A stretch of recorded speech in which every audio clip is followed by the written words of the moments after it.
Hello friends. कैसे हैं आप सब? Hope you all are doing great and well. My name is Danish Siddiqui. I am advocate by profession and I welcome to all of you to my channel T lex legal. आज की हमारी topic है theft. So without wasting any sort of time, let's start our new topic theft. हम लोग इसको पढ़ेंगे section 378 से 382 तक। ये नया चैप्टर आज हम लोगों का शुरू हो रहा है, that is chapter 17 which deals with offences against property from section 378 to section 462। Let's start theft, that is under section 378। Let's start the bare provision by reading our bare provision. पढ़ते हैं इसको। whoever intending to deal dishonestly any movable property, movable property हम लोग कहाँ से समझेंगे इसको? Section 22 of IPC. out of the possession of any person without that person's consent moves that property in order to such taking is said to commit theft। मतलब सबसे पहले इसका इंग्रेडिएंट समझते हैं कि क्या इंग्रेडिएंट्स रहेगा जो कि फुलफिल होगा थेफ्ट को पूरा होने में। तो सबसे पहला इंग्रेडिएंट जो है वो डिसऑनेस्ट इंटेंशन होना चाहिए आपका। सेकेंड इंग्रेडिएंट है मूवेबल प्रॉपर्टी। थेफ्ट हमेशा मूवेबल प्रॉपर्टी का ही होता है। थर्ड जो है आउट ऑफ द पोजीशन। मतलब यहाँ पे एक और डिफरेंस आपको बताते हैं कि थेफ्ट जो है इंडिया में जो है वो ऑफेंस माना जाता है अगेंस्ट द पोजीशन। मतलब कि इट इज इमटेरियल। यहाँ पे ओनरशिप जरूरी नहीं है कि ओनरशिप हो। पोजीशन में किसी के भी हो कोई प्रॉपर्टी, अगर उसके पोजीशन से आपने लिया तो आपने थेफ्ट किया। ये हो गया आउट ऑफ द पोजीशन। और इंग्लिश लॉ में यही चीज है आपका ओनरशिप। थेफ्ट हमेशा ओनरशिप की अगेंस्ट होती है, बट इंडिया में theft in India is an offence against position. ठीक है, ये आपका डिफरेंस है, इसको याद रखिएगा। फिर आपका चौथा इंग्रेडिएंट है विदाउट कंसेंट। इसकी कंसेंट के बिना हमें होना चाहिए। जो पोजेसर है, जिसके पोजीशन में है प्रॉपर्टी और आपने उसके पोजीशन से निकाली, तो वो उसके कंसेंट के बगैर होनी चाहिए। ये आपका चार इंग्रेडिएंट्स है जो कि फुलफिल करता है थेफ्ट होने में, कंप्लीट होने में। अब आगे हम लोग पढ़ते हैं एक्सप्लेनेशन। एक्सप्लेनेशन जो है जब भी हम लोग पढ़ेंगे इसका मतलब होता है कि ये फर्दर एक्सप्लेन करता है चीजों को। पढ़ते हैं explanation one. A thing so long as it is attached to earth not being movable property is not the subject of theft. मतलब कोई भी एक चीज, फॉर एग्जाम्पल एक पौधा है, पौधा जो है वो अटैच है अर्थ से, तो उसको नहीं माना जाएगा सब्जेक्ट ऑफ थेफ्ट, क्योंकि वो मूवेबल प्रॉपर्टी में नहीं है। बट वो बन जाएगा सब्जेक्ट ऑफ थेफ्ट जब उस पौधे को हमने निकाला, उजाड़ा, वहां से सिवर्ट किया, डी अटैच किया वहां से उस पौधों को, तो वो सब्जेक्ट ऑफ थेफ्ट बन जाएगा as soon as it is severed from earth.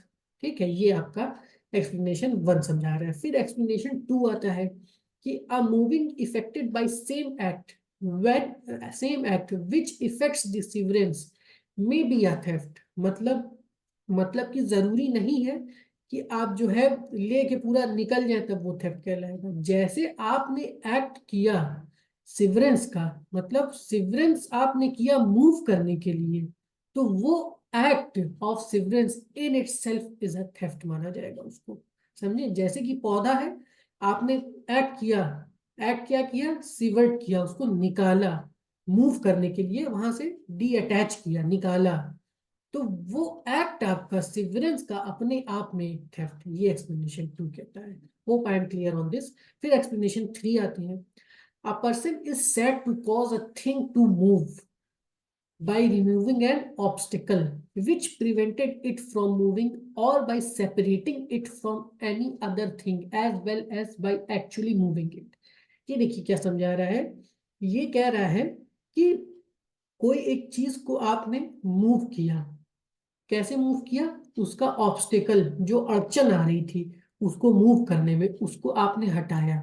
For example एक डॉग है, ठीक है, डॉग जो है पट्टे से बंधा हुआ है, पट्टा होता है ना पहनने वाला, उससे बंधा हुआ है, तो आपने उस पट्टे को हटा दिया।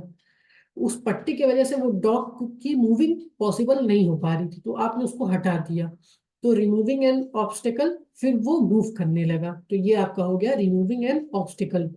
फिर दूसरा जो है सेपरेटिंग इट, फिर आप सेपरेट कैसे कर रहे हैं, फॉर एग्जाम्पल जैसे कि मान लीजिए चोर उचक्के रहते हैं, जाते हैं एटीएम मशीन से पैसा पैसा चुराने, बट पैसा जो है चुरा नहीं पाते हैं, तो क्या करते हैं, पूरी मशीन ही उखाड़ लेते हैं कि यही उठा के ले चलो, पैसा इसमें से फिर निकालेंगे चल के, यहाँ नहीं निकल रहा है तो उखाड़ ही लो।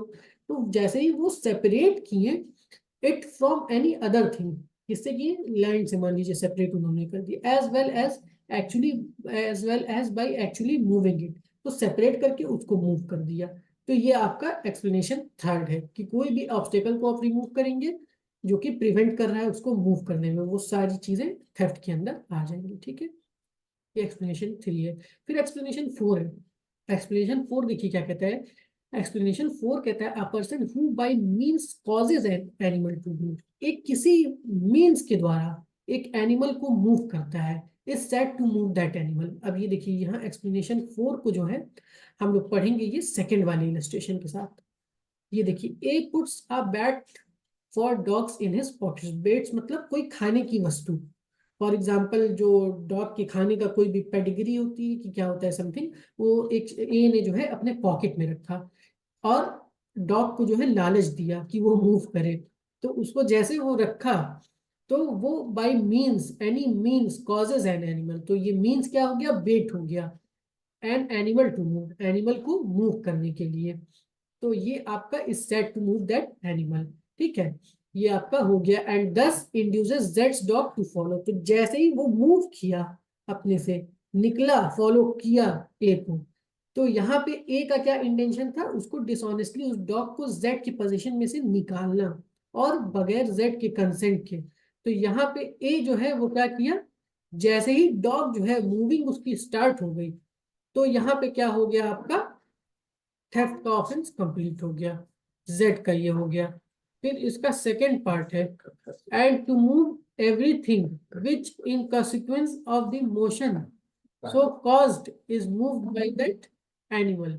ये आपका एक्सप्लेनेशन फोर का दो पार्ट है। फर्स्ट पार्ट हम लोग रीड करेंगे ये सेकेंड इलस्ट्रेशन के साथ, और सेकेंड जो है पार्ट जो है हम लोग इससे मूव करेंगे। ए मूव्स अ बिलक carrying a box of treasure. He drives the bullock in a certain direction in order that he may dishonestly take the treasure as soon as the bullock begins to move. A has committed theft of the treasure.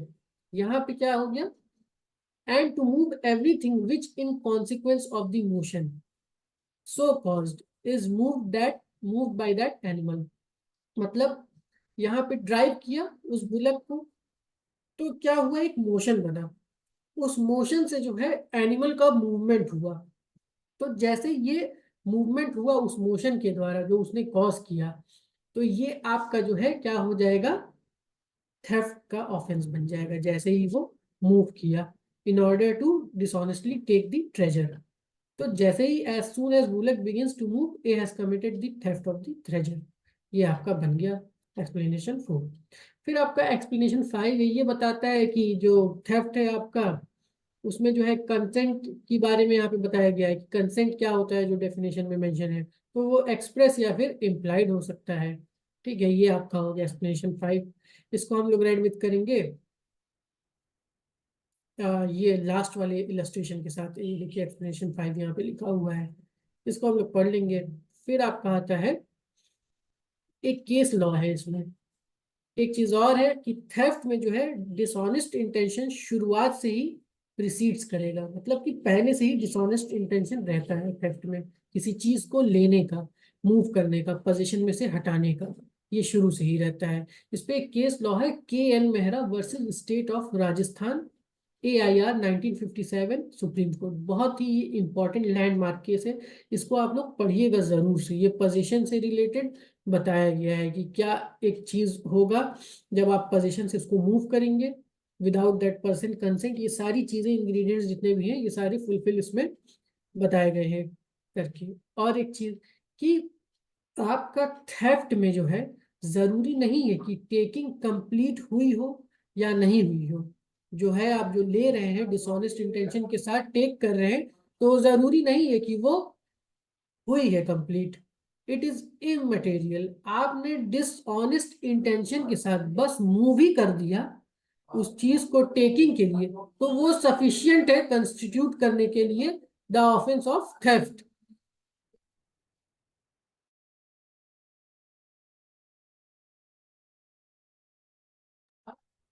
ये आपका हो गया। ठीक है, ये hope so इस पे आप लोगों को काफी समझ में आया होगा। फिर हम लोग आते हैं नेक्स्ट आपका। नेक्स्ट पे चलते हैं कि can a person commits theft of his own property.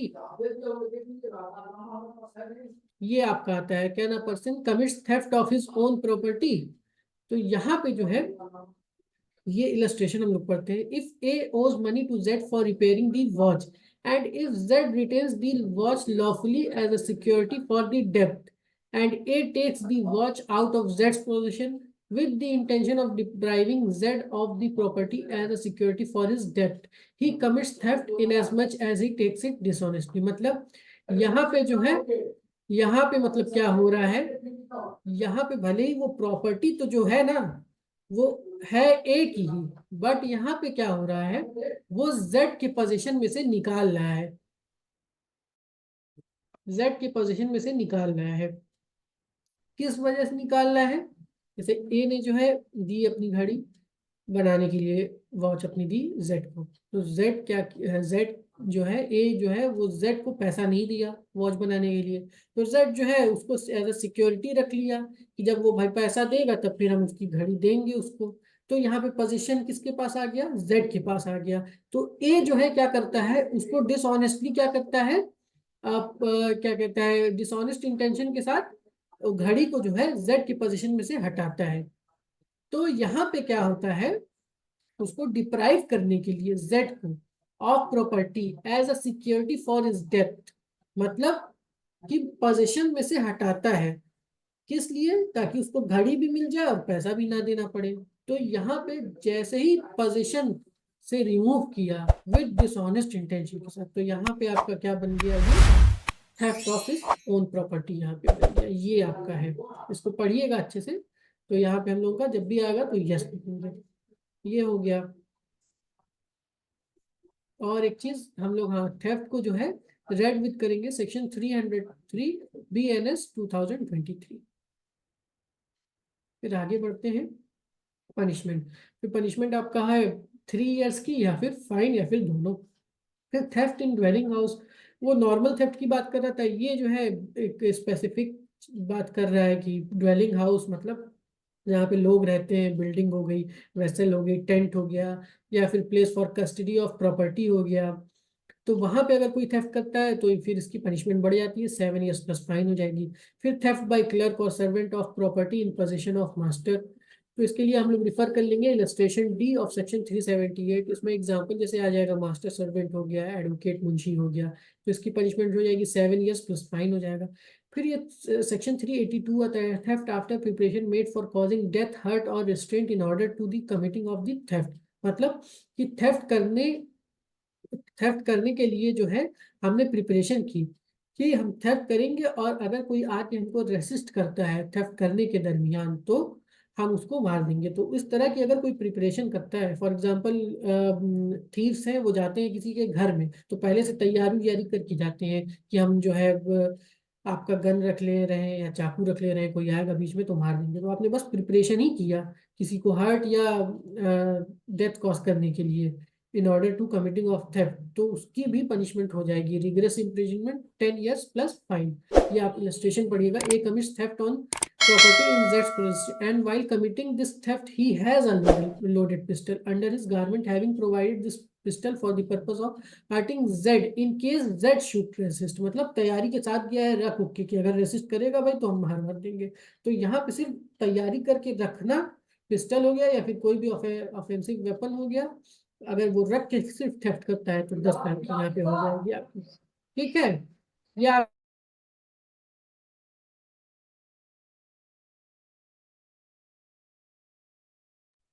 Sorry, तो ये हो गया आपका।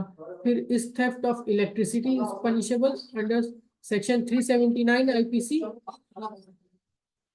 ये हो गया आपका, आता है कि थेफ्ट को जो है वो इस theft of electricity is punishable under section 379 IPC. ये पहला क्वेश्चन है। दूसरा क्वेश्चन अराइज होता है कि इलेक्ट्रिसिटी जो है एक मूवेबल या फिर इमूवेबल प्रॉपर्टी है। तो इसका आंसर हम लोग बताते हैं कि एवरी गुड्स, जो भी मतलब गुड्स है वो कंसिडर किया जाता है as a movable property excluding actionable claim. तो as per section 2 clause 7 of sales of goods act it includes electricity, gas and water.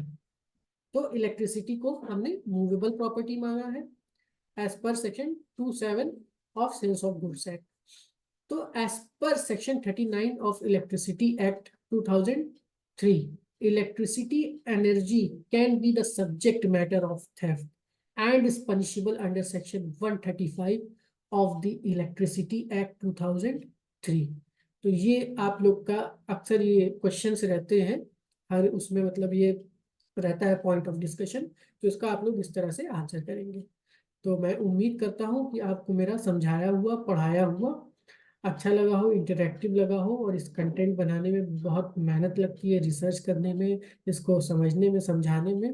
तो मेरी आपसे रिक्वेस्ट है कि मुझे सपोर्ट करें। सपोर्ट इन द सेंस कि मेरे इस चैनल को लाइक करिए, सब्सक्राइब करिए और अपने लोगों में शेयर करिए। इससे थोड़ा मेरा भी मोरल हाई होगा, तो आप लोगों के लिए और अच्छे से हम कंटेंट लाएंगे।